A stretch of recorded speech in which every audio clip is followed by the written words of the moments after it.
Okay, moving right along. Welcome back to 2019 for Cubs and Culture. We're up to Slumdog Millionaire, which is a film I have a very fraught relationship with. When I'm watching it, I think it's absolutely amazing because of the visual styling and the acting, and I find if I don't engage with the story too deeply, it's very moving as a everyman underdog story of a rags to riches. The problem with it is the movie is built on fatalism. um, we usually use this word to refer to just sort of emotionally being resigned to our fate. But actually, philosophically, it's the idea that everything is predetermined and prearranged. Therefore, you're not so you're not free to behave otherwise. Basically, and this movie absolutely does that because people talk about destiny, and at the end it says it is written. It is written. It's just a statement of fatalism. The problem with it is the overall structure of this narrative is Jamal, who's the main character, is on Who Wants to Be a Millionaire, and every question he knows the answer to. He knows it because of an event in his past. And because it's a rags to riches story, most of the events in his past are fucking horrifying. Like his mother gets killed in sectarian violence because he's a Muslim. He gets exploited by an orphan guy who's scooping out like the eyes of children and everything like that. So if you actually think about what's going on metaphysically, because Jamal at the end of this movie gets the girl basically, and the money, because that's his fate, that's his destiny. Well, then that immediately implies that any sort of suffering connected to him knowing the answers to the question were due to fate having to have him know. So, like, the one that really bothers me is the poor kid who has his eye scooped out to blind him because singers make more money if they're blind. Oh, that's such a disturbing scene. But in any case, he gives Jamal the answer to what's on the American $100 bill, which is Ben Franklin.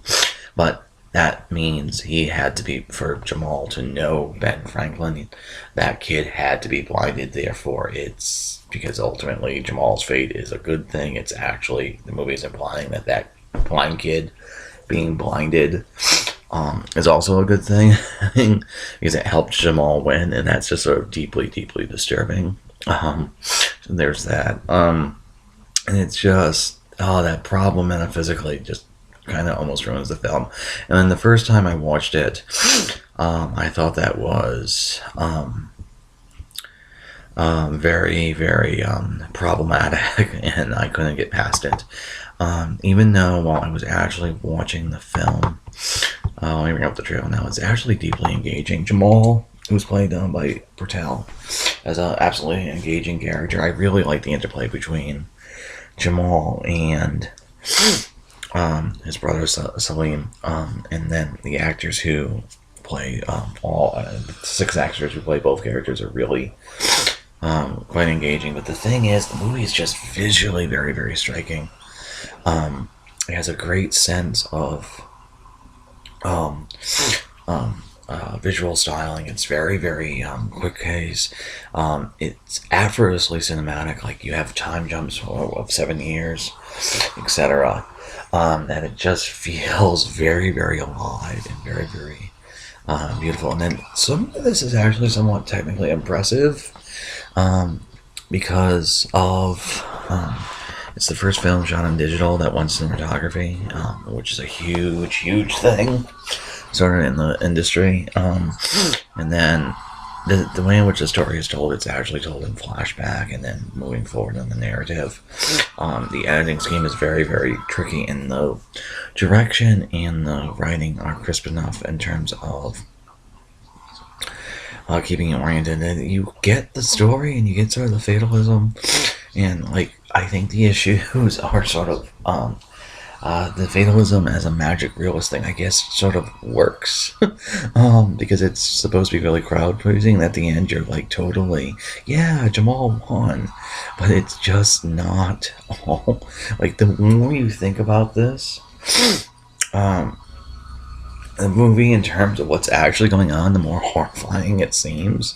Because, like, the kid's, like, Jamal's mother died because of sectarian violence. Um, because they're Muslim. I get. Oh, let me say this right now. I think it's a good thing that this movie won when it did, because Jamal and his brother are Muslim, and that's kind of neat that that happened in 2008. But in any case, his mother dies because of sectarian violence, which is not exactly necessarily the best thing to happen, and so that really sort of bothers me. Then also, and let me bring this up. The other thing that kind of bothers me is it's ultimately a very Western style film. The romance is incredibly very Western style because it's basically love at first sight, which isn't really a Indian idea. And it's directed by Danny Boyle, and it's written by a white guy, and etc. And they're sort of stomping around in a whole bunch of very sensitive material in Indian society, like sectarian violence and extreme poverty and technological changes and everything. And the movie has ever so slight Bollywood influences in terms of some of its shooting style. It has sort of that striking fast cutting that you see in Bollywood films and zooms and stuff like that. It's mostly Danny Boyle likes that sort of stuff, so he does it anyway, but it's somewhat emphasized. But the thing where it's the most Bollywood is right here. I'm not playing the music, but this is Yahoo, which is a really good song. Won the Oscar. But the thing is, I think the placement of the dance sequence shows how it's really a Western film trying to appropriate sort of a Bollywood story, which is all fraught with a whole bunch of cinematic issue, ethical and political issues, especially since it's a British guy doing it. Because in a true Bollywood film, this scene would not be over the end credits. It would have been worked into the narrative, because Bollywood often have dance sequences and narratives, and even in films which are not formally musicals, like the movie might have just one dance sequence, and it always seems to be working to the narrative. And so while it ends up being in the film as a dance sequence, as a thing, it's ultimately not really Bollywood. It feels much more like a Westerner trying to steal Bollywood, or like the trappings of Bollywood to make a Western style story, which I think is also really fraught with a whole bunch of issues.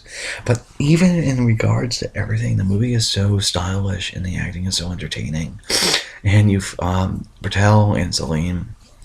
That's not Salim's the character's name, but those two guys, all six actors who play them, are so empathetic and such great everymen, and sort of the troubled older brother and the younger brother who is sort of innocent. That, like, that story just works. So at the end of this movie, I'm still like, yeah, he won.